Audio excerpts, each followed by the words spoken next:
Como você goza a vida? Como você se dá prazer?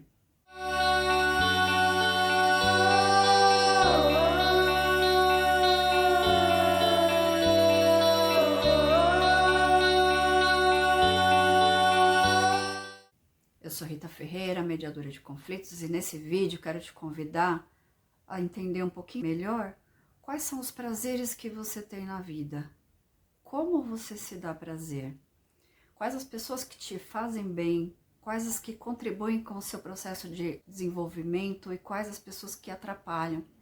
Como você lida com isso? Quais os lutos que você tem feito?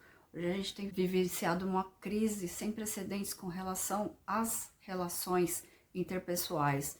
Então, o convite aqui é entender um pouquinho do quanto você se dá prazer. Todas as vezes que nós fazemos essa pergunta, a pessoa sempre remete isso à parte sexual. Quero dizer para vocês, pessoal, que nós temos 5 sentidos.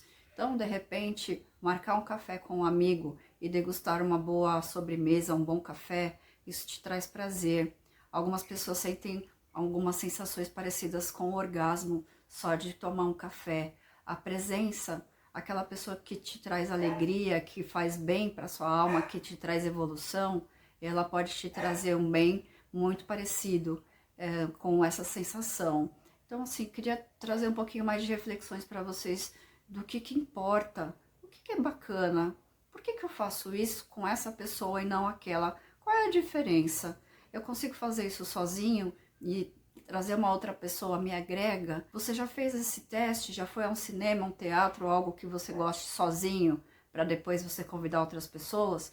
Senão você às vezes fica numa dependência de fazer isso com alguém e a pessoa simplesmente não quer a sua companhia. Então aqui eu queria colocar para vocês essas inquietações. O que me traz prazer? Dentro dos 5 sentidos, quais os prazeres que eu tenho mais relevância e quais as coisas que não me fazem tão bem? Dentro da astrologia, nós olhamos para Vênus com relação aos sentidos. Então, uma Vênus em ar, por exemplo, vai te trazer mais prazer através da cultura, da arte. Uma Vênus em fogo, talvez numa academia, ou fazendo algum esporte, ou atividades que tragam alto impacto, esportes radicais. Uma Vênus em água, por exemplo, um cinema, um drama, um teatro dramático, algo nesse sentido. Uma Vênus em terra, uma coisa mais rural, um sítio, uma chácara.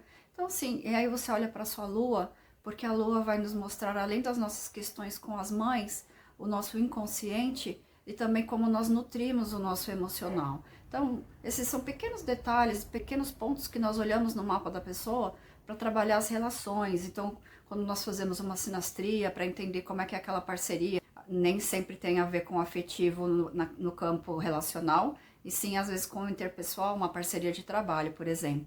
Mas são pontos para a gente entender como é que nós nos damos prazer, quais são os nossos valores, que tem a ver com as outras pessoas ou não. Às vezes você entra numa empresa e depois você descobre que aquilo não tem nada a ver com você. Então, primeiro a gente entende os valores, depois a gente entende o que gosta, depois a gente vê se gosta de si mesmo e aí você vai procurar outras relações. Eu acho que esse é o processo, mas essa é a ordem mais natural e é que eu indico para você se auto-investigar se você estiver buscando um relacionamento. E se não tiver, por que eu estou fazendo isso? Porque eu estou escolhendo ficar só. E aí tem outras questões também que eu já falei aqui nos vídeos. Se você gosta desses assuntos, vou deixar aqui na descrição, porque os homens estão escolhendo ficar sozinhos.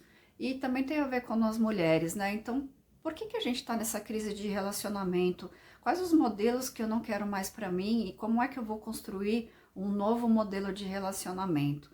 Quando nós atraímos um parceiro, a ideia, a ordem natural das coisas é que a gente se divorcie da família de origem, construa uma nova relação. Mas os conflitos acontecem porque as pessoas tendem a levar as questões da família de origem para a nova relação. E aí eu tenho a minha, você tem a sua. E em vez de nós construirmos um terceiro elemento, uma terceira relação, do que faz sentido de cada uma, nós levamos essas questões para a relação atual. Então eu acho que a minha família é certa, você acha que a sua é certa, e aí vem os conflitos.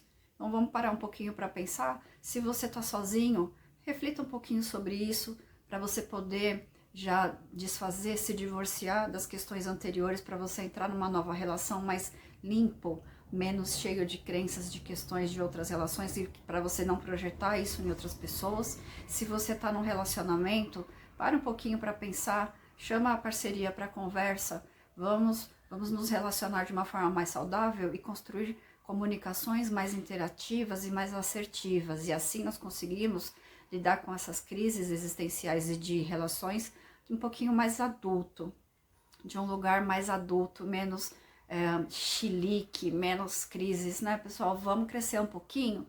Então, era isso que eu queria deixar para vocês hoje. Se você gostou, curte, compartilha. Eu te agradeço por chegar até aqui.